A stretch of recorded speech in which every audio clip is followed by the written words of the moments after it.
Agora a gente tem a seguinte proposição que responde àquela questão 1 que a gente tinha lá.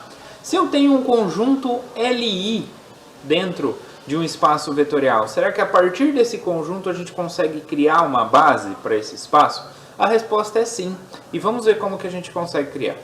A resposta então é dada por essa proposição. Então se eu tenho V um espaço vetorial de dimensão finita, então, ou seja, existe uma base e a base tem um número finito de elementos, tá? Então todo subconjunto LI de V pode ser completado a fim de formar uma base para V. Então vamos ver como que é feito isso. Com a demonstração a gente pode entender um pouquinho mais como seria essa ideia, tá? Então eu vou pegar ali V1 até VK contido em V LI, tá? Então subconjunto LI, e vou supor que a dimensão do meu espaço vetorial é N, tá? Com N maior do que K, é claro, né? Porque se eu tenho um conjunto com mais elementos do que a dimensão do espaço, então esse conjunto é LD, tá? Então obviamente isso aqui está embutido, né? Isso aqui vem lá dos resultados anteriores. Muito bem.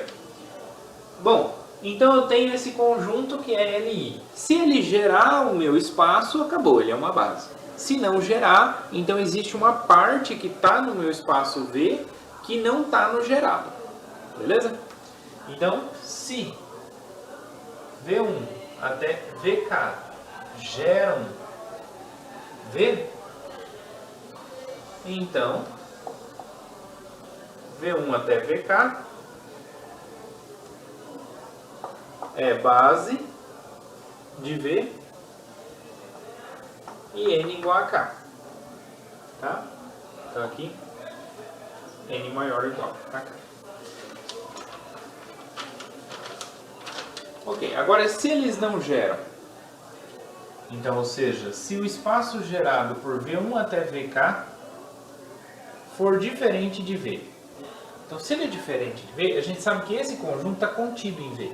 Então, é como se eu tivesse aqui o meu espaço vetorial V, e aí eu tenho aqui dentro o espaço gerado por V1 até VK. Tá? Esse aqui. Então, tem alguém aqui, entre os dois, né? Que não está contido nesse, mas está nesse. Tá? Existe. Tá? Então, dessa forma, vai então existir um VK mais 1, vou chamar de VK mais 1 vetorzinho aqui. Tá? Pertencente a V, tal que esse VK mais 1, ele não pertence ao gerado por V1 até VK. Bom, se ele não pertence ao gerado, significa o quê? Que ele não se escreve como combinação linear desses elementos. Se ele não se escreve como combinação linear desses elementos, então quando eu adiciono ele nesse conjunto, ou seja, se eu tenho V1 até VK e acrescento VK mais 1, o que eu vou obter é um conjunto LI. Por quê? Porque LI. Se até aqui é LI, até aqui é LI pela definição, né? Pela hipótese. Até aqui é LI. Agora, esse cara, quando eu acrescento ele, continua sendo LI. Por quê? Só seria LD se ele se escrevesse como combinação linear dos outros. Ou seja, só se ele pertencesse ao gerado. Mas ele não pertence. Se ele não pertence, ele não se escreve como combinação linear desses elementos. Então, quando eu junto ele aqui, eu vou continuar tendo um conjunto LI. Tá? Então, esse conjunto é LI, linearmente independente. Tá? Muito bem, então a gente obteve um conjunto maior, né? Esse cara não gera, obteve um maior que é LI. Esse cara gera, se ele gerar, então ele é uma base. Se ele não gerar, então vai ter mais alguém fora. E assim por diante vai esse processo, né? Então, se o gerado por V1 até VK mais 1 é igual a V, então isso implica que V1 até VK mais 1 é base de V. Agora, se ele não gera,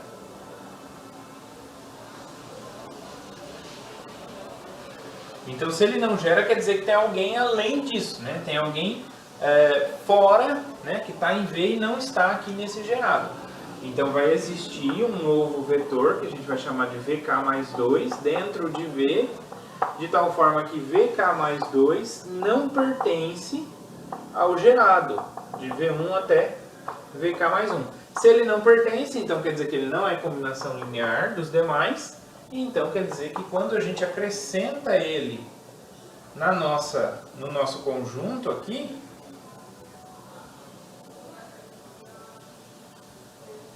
a gente vai continuar com o conjunto LI, tá? E assim por diante. Eu vou repetindo esse passo, tá? Então eu acrescentei aqui um V2. Se isso aqui for, se isso tudo gerar o espaço V, então é uma base. Se não gerar, vai ter um VK mais 3 e assim por diante. Uma hora vai ter que chegar numa base. Por quê? Porque a dimensão é finita. Como a dimensão é finita, uma hora esse processo acaba. Então vamos lá, agora a gente tem o seguinte corolário. Então todo o subconjunto LI de um espaço vetorial com dimensão n, que contém n elementos, é uma base. Então se eu tenho um conjunto, tá? Como consequência, né? Porque uma hora a gente viu na demonstração do teorema anterior que a gente ia aumentando o conjunto LI até chegar no tamanho, na dimensão do espaço. A hora que eu chegava na dimensão do espaço, eu obtinha uma base, tá? Então, com isso, qualquer conjunto LI com n elementos, onde n é a dimensão do espaço, vai ser uma base do meu espaço, tá? Então, vamos ver como que isso acontece. Então, eu vou considerar B igual a V1 até Vn, um conjunto, então contido em V, LI. Então, eu tenho um subconjunto de V que é LI. Tá? Então, para mostrar que B é uma base, basta mostrar que ele gera o espaço V. Tá? Então, queremos mostrar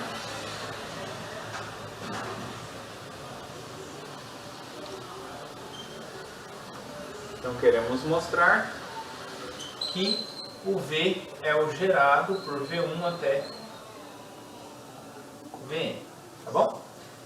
Supõe que isso não acontece. Supõe que V1 até Vn é diferente de V. Tá? Bom, a gente viu então pela demonstração da proposição anterior que se ele então está contido em V, mas não gera V, então tem alguém que está em V e não é combinação linear. Então existe um Vn mais 1 pertencente a V, de tal forma que o Vn mais 1 não pertence ao gerado V1 até Vn. Ou seja, quer dizer então que eu consigo o conjunto, quando eu acrescento esse termo, Vn mais 1, ele vai ser Li. Mas isso é um absurdo. Por quê? Porque a gente tinha lá atrás uma proposição que dizia que se eu tenho uma base de tamanho n, né, que é exatamente isso que significa que n é a dimensão de V, então qualquer outro conjunto que tenha mais do que n elementos é LD. Então isso aqui é um absurdo. Isso não pode acontecer. Então, se isso aqui ser diferente disso é um absurdo, então, portanto, o gerado por V1 até Vn tem que ser igual a V. Porque se for diferente, vai ter alguém, e aí quando eu acrescento esse alguém, vai dar um conjunto Li, o que contradiz uma proposição anterior lá que falava que se eu tivesse uma base de n elementos, qualquer conjunto com mais do que n elementos é LD. Bom, então para finalizar, a gente tem a seguinte proposição que relaciona ali as dimensões dos conjuntos que a gente trabalhou, principalmente aqui, que é a soma de subespaços e a interseção de subespaços. Então, qual é a situação? Suponha então que eu estou com um espaço vetorial V de dimensão finita e eu tenha dois subespaços, U e W, dois subespaços do espaço V. Tá? Se V tem dimensão finita, U e W também vão ter dimensão finita. E além disso, a dimensão de U vai ser menor ou igual à dimensão de V. Bom, é o que a gente imagina, né? Dimensão dá uma ideia de tamanho, né? Então, se eu tenho um subespaço, a ideia é que a dimensão seja menor, tá? A mesma coisa acontece para W. A dimensão de W é menor ou igual à dimensão de V. Mas o mais importante é que a dimensão da soma, né, do subespaço gerado pela soma, né, formado pela soma de elementos de U e... Opa, aqui não é V, é U e W. Tá? E aqui U e W. Tá? Aqui dimensão de W. Não sei se está certo aí nas notas, confiram aí nas notas. Então a dimensão da soma vai ser a dimensão de um mais a dimensão do outro menos a dimensão da intersecção. Então é como se eu tivesse aqui um espaço gerado, aqui outro espaço gerado.